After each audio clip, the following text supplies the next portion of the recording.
ஆனால் எந்த பிள்ளை மன ஆரோக்கியத்தோடு வளரும்?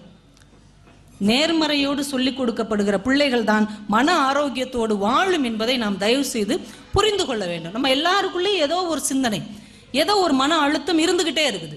ஒரு இளைஞன் என்ன பண்ணா, நைட்டு நல்லா தூங்கிட்டு இருந்தான். தூக்கத்தில் ஒரு கனவு வந்துருச்சு. என்ன கனவுனா, அவன் ஒரு பூனையை முழுங்கின மாதிரி கனவு வந்துருச்சு. கனவு வர்றது தப்பு இல்லை, ஆனால் முழிச்ச உடனே கனவுல இருந்து வெளியில வரணும்ல. அவன் அந்த உண்மையினே நினைச்சிட்டு எந்திக்கிறான். தூக்கத்திலேருந்து எந்திக்கும் போதே ஐயோ வயிற்றுக்குள்ள பூனை இருக்குது, பூனையை நம்ம முழுங்கிட்டோம் அப்படின்னு பதட்டத்தோடய எந்திக்கிறான். நேராக உள்ளூரில் உள்ள டாக்டரை போய் பார்த்தான். டாக்டர், நான் பூனையை முழுங்கிட்டேன். அவர் பதறிட்டார். பூனையை முழுங்கிட்டு எப்படிப்பா வர முடியும்? இல்லை நீங்கள் என்ன எனக்கு சரி பண்ணுங்க. உடனே அவர் ஸ்கேன் எடுத்து பார்க்குறாரு. இல்லைப்பா பாரு, ஒன்றுமே இல்லை, நல்லா இருக்கு. நான் நம்ப மாட்டேன் அப்படின்னு மெட்ராஸுக்கு போனான்.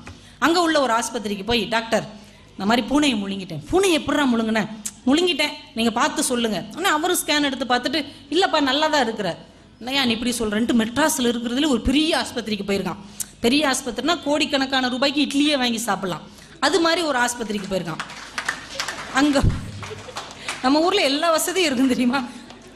பணக்காரங்கள்லாம் பெரிய ஆஸ்பத்திரிக்கு போவாங்க, ஏழைகள்லாம் பெரிய ஆஸ்பத்திரிக்கு போவாங்க. ஒரே அர்த்தம் தான்.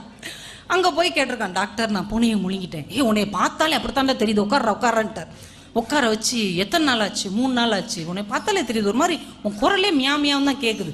ஒரு ஸ்கேன் எடுத்து பார்த்துருவோம் அப்படின்னு ஸ்கேன் எடுத்து உள்ளேயே அவர் பூனை மாதிரி படம் வரைஞ்சி அவன்கிட்ட கொண்டு வந்து காமிச்சார். பார்த்தியா பூனை, நீ முழுங்கின பூனை இந்த இருக்குது.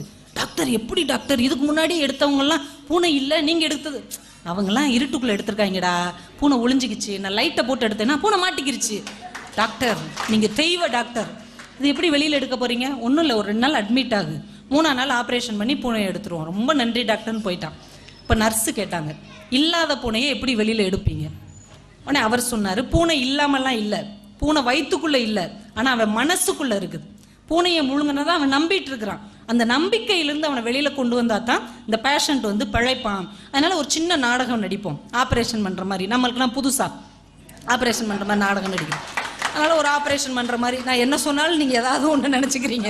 நான் ஒரு கதையை சொல்கிறேன், நீங்கள் ஒரு கதையை நினச்சிக்கிறீங்க. ஒரு ஆப்ரேஷன் பண்ணுற மாதிரி ஒரு நாடகம் போடுவோம். நீ உடனே ஒரு பூனையை கொண்டு வந்து விடு, உடனே அவன்கிட்ட இந்த பூனை வந்துருச்சுப்பான்னு காட்டிடலாம். ஓகே டாக்டர்ன்ட்டு பயங்கரமாக அத்தட்டு இத்தட்டுன்னு ஆப்ரேஷனுக்கான எல்லா வேலையும் நடக்குது.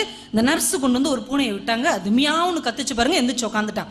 பார்த்தியா நீ முழுங்கின பூனை எப்படி போகுது பார்த்தியா, நீ பழச்சிட்ட. இந்த பூனையை பார்த்து ஓன்னு அழுதான். ஏன்டா அழுகிற அப்படின்னு உடனே அவன் சொன்னான், நான் முழுங்கினது வெள்ளை கலர் பூனை, இப்போ வெளியில் வந்தது கருப்பு கலர் பூனை. அந்த பூனை உள்ளே போய் குட்டி போட்டுருச்சு டாக்டர் அப்படின்றான். இப்போ இவனை நீங்கள் எப்படி வெளியில் கொண்டு வருவீங்க?